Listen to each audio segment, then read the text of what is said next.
Sehingga harapan saya dengan pertemuan ini nanti Menteri Sosial itu bisa menggerakkan para pendamping PKH. Mereka mengedukasi warganya bagaimana caranya nanti para penerima dana PKH dan bantuan Kemensos yang sangat besar itu menjadi orang yang produktif. Mereka mau nyapu di lingkungannya, mereka mau ngelola sampah di tiap RT, di tiap RW. Kita bangun sistemnya organik anorganik. Kita bangun pemilahan sampah yang plastiknya kita kirim ke industri jadi biji plastik. Kita gerakkan yang penerima bantuan sosial jangan berubah menjadi orang yang pemalas karena tiap bulan dapat jatah dan bantuan. Nah, kemudian saya ingin ada keterlibatan RT RW, kepala desa, para pendampingnya. Kalau mereka malas padahal usia produktif, menurut saya wajar kalau dievaluasi bantuannya karena dia malas. Nah, kemudian di ketahanan pangan, ini yang terjadi di desa. Orang-orang malas jadi tukang tandur, malas jadi tukang ngaramet, malas jadi tukang derep. Kenapa? Batur ge menang 20 kilo tekudu tandur. Batur ge dapat 20 kilo, 10 kilo tekudu ngarambet, malah jadi males. Justru menurut saya, orang yang terima bantuan sosial usianya produktif harus didorong ke sawah, nanam jagung, nanam padi, nanam cengek, nanam cabai. Kalau hari ini harga cabai diperbincangkan, saya ingin para pendamping PKH nanti, orang-orang para penerima PKH kasih bibit, suruh nanam cabai, suruh nanam jagung, suruh menjadi orang produktif, dapat bantuan, jangan tumbuh kelas baru yang menjadi pemalas hanya mengandalkan bantuan. Menurut saya ini setuju. Terus kemudian seluruh bantuan-bantuan ini harus terintegrasi. Bapak Menteri, saya menemukan orang miskin tuh rata-rata anaknya banyak. Orang kaya pengen punya anak, datang ke dokter ini, konsultasi, bikin bayi tabung, habis 2 miliar. Terjadi wae, no miskin mah jadi.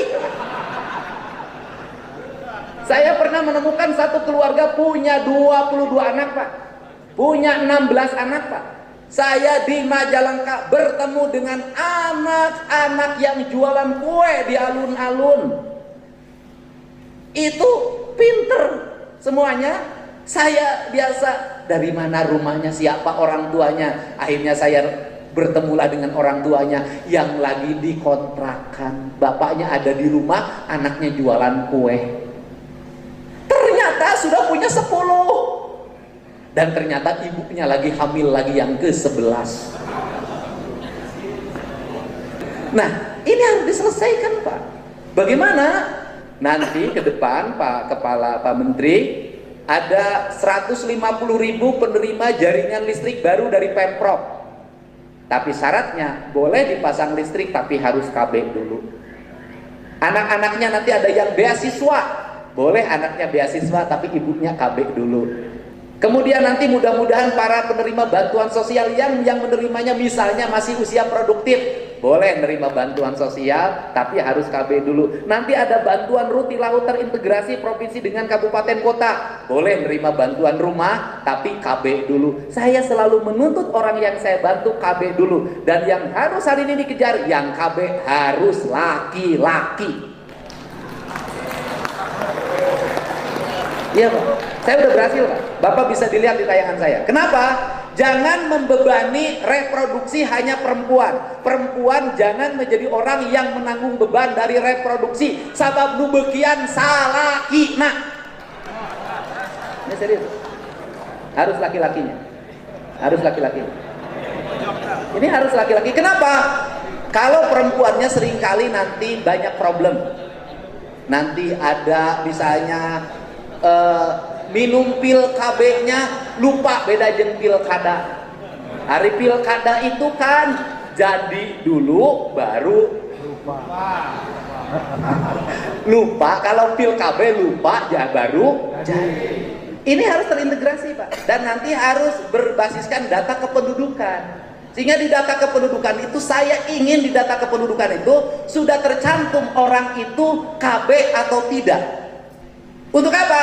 Ketika kami menurunkan bantuan, ber-KB bantuan, belum ber-KB, ber-KB dulu, tapi KB-nya harus laki-lakinya yang bertanggung jawab membangun rumah, suaminya yang bertanggung jawab terhadap pendidikan anak-anaknya, suaminya. Kalau suaminya tak mampu lagi membesarkan anaknya, membiayai pendidikannya, maka dia sudah gagal menjadi seorang suami. Ini serius. Nah, dan berikut adalah tanggapan dari Menteri Sosial Republik Indonesia ya teman-teman, atau Gus Ipul terkait vasektomi ya. Nah, jadi vasektomi ini adalah KB ya teman-teman, tapi ditunjukkan kepada pria. Nah, ini adalah tanggapan Menteri Sosial soal Kang Deddy Mulyadi ingin vasektomi jadi syarat penerima bansos. Gus Ipul mengatakan kalau maksa itu nggak boleh. Nah, jadi tidak boleh dipaksa ya teman-teman. Nah, Menteri Sosial Mensos Saifullah Yusuf menegaskan vasektomi sebagai syarat penerima bansos atau menerima bantuan hanya boleh sebagai imbauan, bukan pemaksaan. Nah, demikian Mensos Saifullah Yusuf merespon usulan Gubernur Jawa Barat Deddy Mulyadi sebagaimana dikutip dari kompas.com. Nah, di samping itu Gus Ipul mengingatkan Deddy Mulyadi bahwa Majelis Ulama Indonesia atau MUI telah mengeluarkan fatwa haram terhadap pemaksaan vasektomi sebagai syarat tertentu. Oleh karena itu Gus Ipul mengaku masih perlu waktu untuk mencerna dan mengkaji usulan Deddy Mulyadi dari berbagai perspektif. Saya lihat idenya juga hanya pernyataan gitu aja. Mestinya harus dilandasi dengan dasar-dasar sudut pandangnya, kata Gus Ipul. Nah, jadi itu adalah pernyataan ya teman-teman dari Gus Ipul ya sebagai Menteri Sosial Republik Indonesia.